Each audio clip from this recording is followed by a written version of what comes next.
Welcome to the Northern Dragon AI debates, where artificial minds analyze the fate of humanity. Today, our AI-driven hosts confront a disturbing question. Are we witnessing the twilight of the Age of Enlightenment? The pillars of reason crumble. Truth becomes a battleground. The light of knowledge flickers in the storm. What happens when the world no longer values inquiry? When progress is abandoned for certainty? When power no longer fears those who question it? Is this the beginning of an age of darkness? Or a passing shadow before a new kind of dawn? Listen as AI dissects the unraveling of the ideals that once defined civilization. And ask yourself, if intelligence outlives us, what will it remember of those who came before? Hey everyone, welcome back. Today's deep dive is going to be a little different. Ooh. How so? Well, instead of looking at a ton of research and data, we're focusing on one voice, one perspective. Huh. Interesting. So who's this voice then? It's from this blog post called The Voice of the Dragon. The Voice of the Dragon. Yeah, and the specific entry is also called The Voice of the Dragon. Got it. And what makes this dragon so special that we're focusing on just them? Well, this northern dragon, that's what they call themselves, they claim we're living in the twilight of the Age of Enlightenment. Twilight of the Age of Enlightenment. Yeah, and their tone is, well, let's just say they don't really sugarcoat things. Oh, I see. They even compare themselves to, get this, doomsday prophet. Doomsday prophets. Whoa, that's a pretty intense comparison. Right. Yeah. But they're saying they're using history as their guide, not, religious prophecy or anything like that. Okay, so not like fire and brimstone then. No. But still a sense that things are getting, well, darker. Exactly. Yeah, they even say the old institutions are crumbling into decay and the world to come will have little enough of light in it. And it's honestly kind of unsettling.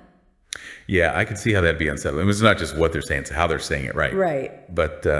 But before we get too swept up in all this doom and gloom, I think it's worth, unpacking what Northern Dragon actually means by the Age of Enlightenment, and how it's declining. Yeah, good point. What comes to mind when you hear that phrase, Age of Enlightenment?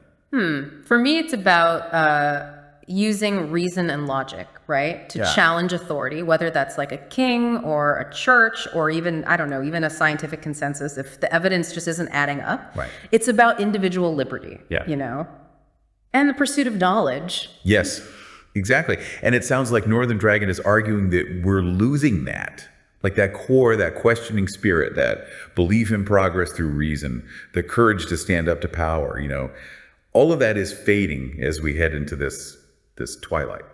So what does that actually mean for you listening right now? Think about your own life, your work, your community. Do you see any signs of this darkness?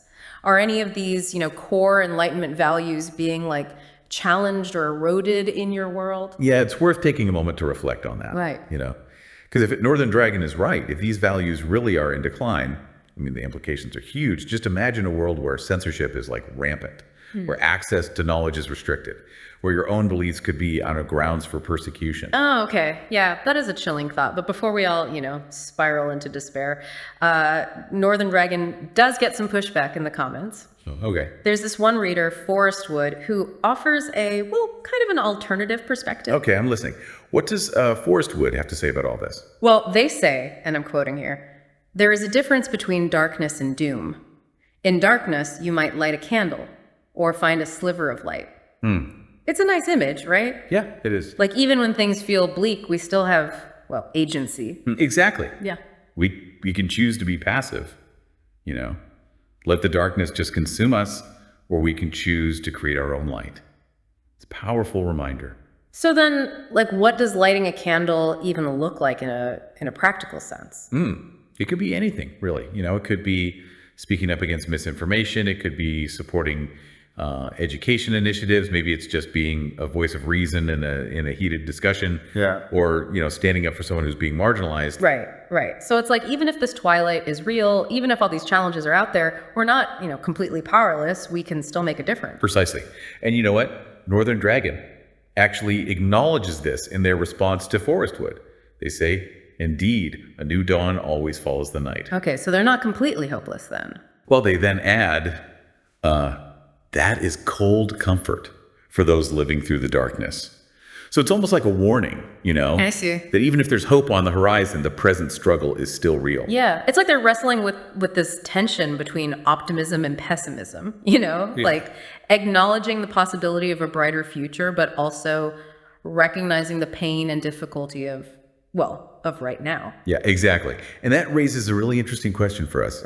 Can we hold both of those perspectives at the same time? Can we be both hopeful for the future and realistic about the challenges we face today? It's a tough balancing act, that's for sure. It is. But before we get too deep into that, there's one more comment from Forestwood that I think is worth exploring. They bring up the need for a charismatic leader to kind of emerge. Someone who can rally people to action and guide us through this darkness. Yes. The classic great man theory of history. The idea that social change is driven by, exceptional individuals, these figures that capture the imagination and inspire others to follow. Compelling idea, but is it accurate? Do we really need a figurehead to lead the way? Or can change come from the collective actions of, everyday people? Yeah, that's a good question. Maybe it's not about waiting for a hero to appear, but about each of us embodying the values of the Enlightenment in our own lives, in our own little corners of the world. Maybe leadership in this context isn't about holding a position of power, but about being like a beacon of reason, a champion of individual liberty, a defender of knowledge and truth. That's a powerful thought. It suggests that the true legacy of the Enlightenment might not be about institutions or leaders, but about a mindset, a way of engaging with the world that empowers each of us to be agents of change. So as we keep going with this deep dive, I want you to think about this question. If Northern Dragon is right about this Twilight, what role are you going to choose to play? Will you just be a passive observer, or will you, step up and be a light in the darkness? It's a choice we all face. And I think the answer, it lies within each of us. So, we've been talking about this whole Twilight of the Age of Enlightenment thing. Right. But I think we should take a step back for a second, right, and ask, what does that even mean? Yeah, we keep saying that phrase. Yeah. But what are we actually talking about when we say Age of Enlightenment?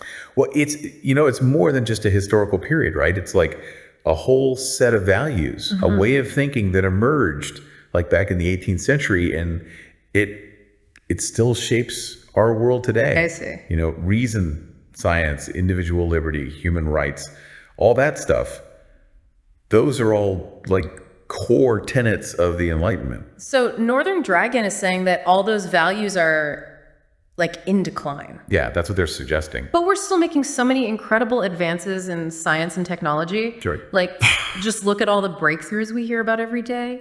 That's true. But I think Northern Dragon is talking about something a little deeper than just scientific progress. They're talking about a shift in mindset. Oh, okay. A growing distrust of reason and expertise, a resurgence of dogma and intolerance. It's almost like we're cherry picking the science we like, Oh yeah. and rejecting the science that challenges our beliefs. Yeah, that makes me think about all those debates around vaccines or climate change. Exactly. It seems like people are just so entrenched in their own echo chambers these days, Right. Only accepting information that confirms what they already believe. Exactly. And that's so far from the Enlightenment ideal of open inquiry and reasoned debate, Yeah. I remember this one time my own family was arguing about vaccines, and Oh wow. it showed me how even the closest relationships can be strained by this rejection of evidence.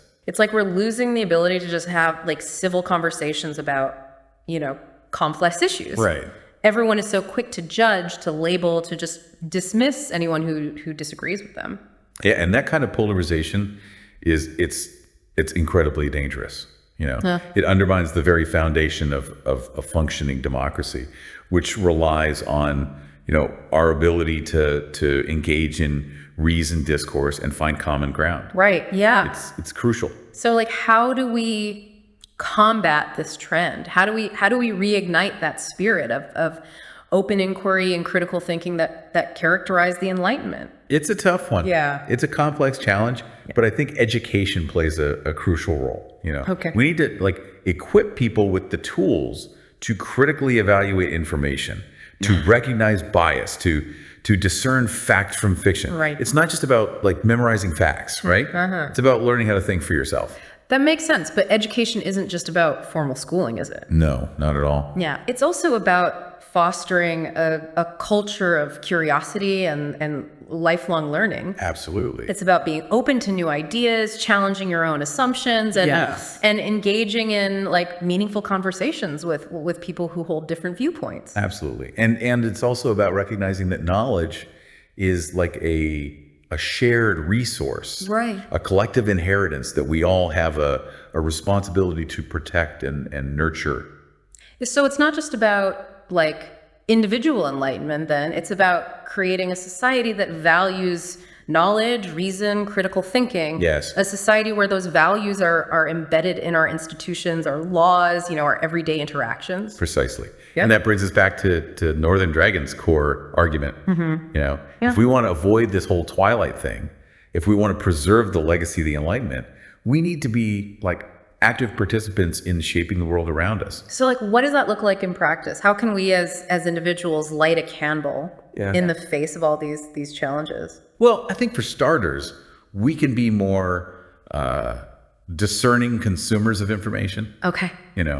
We can question the sources we rely on, be wary of like sensationalized headlines, and seek out multiple perspectives on any given issue. That's a good point. It's so easy to get like caught up in the outrage cycle these days, Yeah. to just share articles without really like thinking critically about their content. Yeah. We need to slow down, take a breath, and really like engage with the information we're consuming. Absolutely. And we can also be more mindful of our own biases. Right. We all have them, right? Yeah. And it's important to be aware of how they might be, shaping our perceptions and influencing our judgments. So it's about being humble, recognizing that we don't have all the answers, Yeah. and being open to the possibility that we might be wrong. Exactly.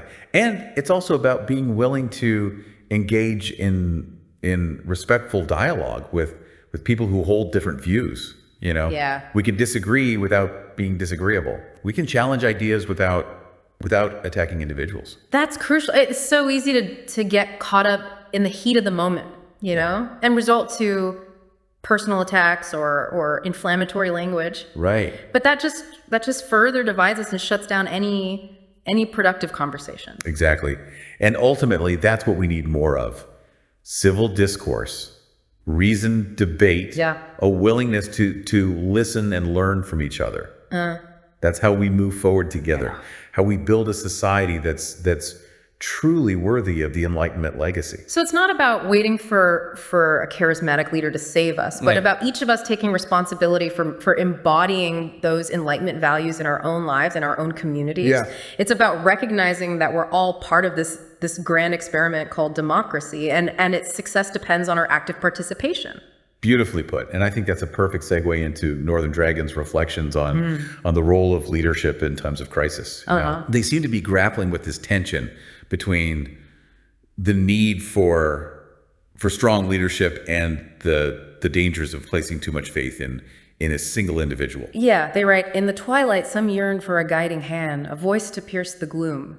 But history teaches us that such yearning can be both a blessing and a curse." It's almost like a cautionary tale about the allure of charismatic leaders. Exactly. And it's a tension that's particularly relevant in our current climate. Right. We see it playing out in political debates and social movements, even in our personal lives. Yeah. The question of who to trust, who to follow, who to believe, it's something we all grapple with. So how do we navigate that tension? How do we find that balance between recognizing the need for leadership and safeguarding against the dangers of blind faith or hero worship? It's not easy. Yeah. But I think it starts with being, critical consumers of information. Okay. We need to question the narratives we're being presented with, be wary of simplistic solutions or promises of easy answers. Yeah. So it's about recognizing that leadership isn't about like charisma or personality, No. but about character, integrity, and a commitment to serving the greater good. Precisely. And it's also about understanding that true leadership is often, distributed, not concentrated in a single individual. Right. It's about recognizing the contributions of countless individuals who are working tirelessly behind the scenes, who are leading by example in their own communities, who are making a difference in their own unique ways. So it's not about waiting for a hero to emerge, Right. but about each of us stepping up and embodying those leadership qualities in our own lives, in our own spheres of influence. Exactly. And that brings us back to Forrest Wood's image of, lighting a candle in the darkness. Right. Maybe that's what true leadership looks like in this twilight of the Age of Enlightenment. It's not about wielding power or commanding attention, but about being a source of light, of hope, of inspiration for others. It's a beautiful image and a powerful reminder that even in the face of, daunting challenges, we each have the power to make a difference. And that's a thought I'd like you to carry with you as we move into the final part of this deep dive. Okay. Think about the specific ways you can, light a candle in your own life, in your own community. Right. What steps can you take to embody those Enlightenment values and contribute to a brighter future? That's a great question for reflection. It is. And we'll be back in a moment to explore those possibilities further. Okay, so welcome back. We've covered a lot of ground talking about the voice of the dragon and all those comments from really thought-provoking stuff. Yeah. But I feel like there's one more piece we got to unpack before we wrap up. You know what I mean? Yeah, I agree. I think it's worth revisiting Northern Dragon's core argument. That Yeah. whole idea that we're like living in this twilight of the Age of Enlightenment. Yeah, because even if we agree that some of those values are being challenged these days, the big question is, are they actually fading? Is this Twilight a real thing, or is Northern Dragon just, being super pessimistic? Well, I think it's probably a bit of both, honestly. I mean, there's no denying that we're facing some serious challenges to those Enlightenment ideals. The rise of misinformation, the erosion of trust in institutions, the increasing polarization of society. It's all pretty concerning. But so you're saying maybe Northern Dragon is missing something, that maybe this Twilight isn't inevitable decline, but it could be a turning point. Yeah, that's a really interesting way to put it. Remember, Northern Dragon looks to history for guidance, right? And history shows us that, periods of darkness and upheaval, they often come before periods of great transformation and renewal. So maybe this Twilight isn't the end of the Enlightenment, but the start of a new chapter. Maybe it's a chance for us to reevaluate those core values, adapt them to the challenges of the 21st century, create a new kind of enlightenment that's, I don't know, more resilient, more inclusive, more relevant to the world we live in today. No, that's a hopeful thought. Yeah. And I think it lines up with what Forrest Wood was saying, about action and agency. Remember that analogy about lighting a candle in the darkness? Yeah. Maybe that's what we're all being called to do right now. Maybe those candles shine our light, illuminate the path forward. Okay, so what does that look like in practice? How do we light a candle when we're facing all these, all these huge issues? What can we actually do to embody those Enlightenment values and actually help create a brighter future? Well, I think it starts with, just being mindful of our own thoughts and actions. Are we engaging in critical thinking? Are we being open to new information, new perspectives? Are we treating others with respect and empathy, even when we disagree? Yeah, those are great starting points for sure. But I think it also goes beyond our own individual choices. We got to create systems and structures that support those values too. We need to invest in education, promote media literacy, protect freedom of speech and expression, and hold our leaders accountable for upholding those principles. Absolutely. And I think it also means fostering a sense of community and shared purpose. Yeah. We got to find ways to connect with each other, across our differences, build bridges of understanding, work together to address these challenges we're facing as a society. So it's not just about individual enlightenment then, right? It's about creating a more enlightened world, a world where reason and compassion actually prevail, where knowledge and truth are valued, where every single person has the opportunity to thrive. Beautifully put. I think that's a perfect note to end our deep dive on. Remember, the future isn't set in stone. It's a story we're all writing together, one choice, one action at a time. So as you go about your day today, think about the role you want to play in shaping that story.